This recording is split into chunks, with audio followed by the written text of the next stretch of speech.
Alo, zita rangu ndoitwa Godwin. Ndiri hama yenyu, ndiri shamwari yenyu, asi chandiri kuda panapa, chandawira panapa.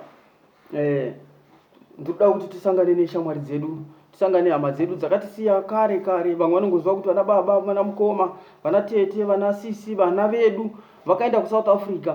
Isusu tiri muno muSouth Africa tongosvika musha tonzwa kuti ninge akaenda kuSouth Africa saka tisi kuziva chikwa ari. Saka panapa chirongwa chedu ndechekuti tidzokedzane kana kuti tiwane kune shamwari dzedu kana kune hama dzedu vakauya vese kuSouth Africa tizive kuti vari kupi. Saka nyaya iri panapa, uyai pana Godwin's channel titaure tiri tese. Chatinokumbira ndechekuti senda zita rako nemutupo. Kana wasenda zita rako nemutupo, wosenda nefone number dzako dzinoita kuti shamwari yako kana hama yako ikwanise kukufonera. Kana wadaro wonyora zita reshamwari yako kana hama yako kana mumwe munhu kana baba wako kana sekuru vako vauri kutsvaga varoda kuziva kuti vari kupi, wanyora pazasi. Wapedza kudaro zvitumire iwe izvozvi nhasi izvozvi noizvi panhamba dzinoti idzo 0719370104. Ndinodzokorera futi namba idzodzo panhamba dzinoti idzo 0719370104. ndinoda kuti tidaidze hama yako iuye izosangana newe. Tinoda kuti tiudze hama yako kuti iwe uri kumutsvaga. Toda kuti tiudze shamwari yako kuti iwe uri kumutsvaga. Toda kuti tiudze futi hama dzako kuti pane dzimwe hama dzako dziri kukutsvaga.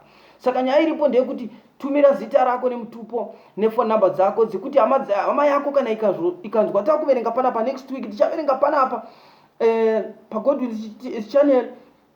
Touya panapa takuverenga mameseji ese achapinda mufoni iyi. Kana apinda mameseji ese tichagamuchira mameseji tichiverenga meseji imwe neimwe.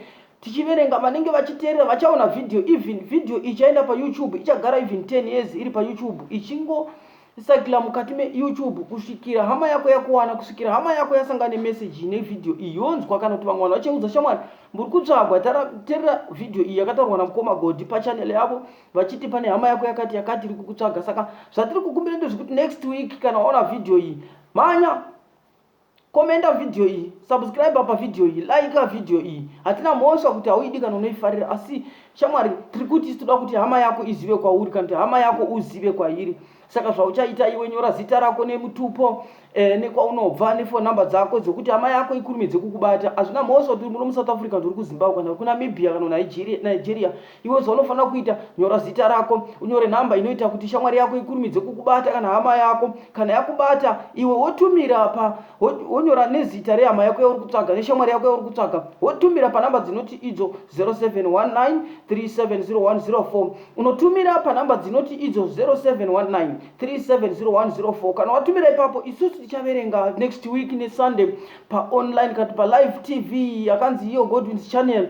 Kana tangotaura ipapo, kana ari kwaari akazviona kana kuti vane kugara naye kana vanoziva kwaari vachataurawo, vachapindura paWhatsApp number iyo imwe chete yandataura kuti inoti iyo 0719370104. Saka please kurega hama yako ichitambura, rega kurega hama yako usingazivi kwainogara. Tiri kuda kuti hama yako izive kwauri, tiri kuda kuti hama yako uzive kwainogara, nekuti hama dzedu dzimwe dzakabva kumusha kudhara isusu hatisi kwadziri. Saka nyaya iri pano ndeyekuti ndati naBragodi, nyora meseji, woisa zita rako, woisa mutupo wako, wonyora mafoni namba ako aunoshandisa, kana kuti ane WhatsApp kana kuti haana WhatsApp. Wapedza wonyora pazasi kuti ndiri kutsvaga munhu anonzi Thomas Moyo, akabva kumusha kuZimbabwe gore rekuti. Kana aripo anoziva kwaari, please ngaareply panhamba dzandatumira pamusoro. Isu tichaziverenga pano palive TV yakanzi Godwin's channel. Kana taverenga, mumwe nemumwe achaona meseji achakubatsira kuti uwane hama yako. Isu tinenge tiripo every week on Sunday tichiintroduce ma messages. Ndatenda mbuye nezwa rakanaka.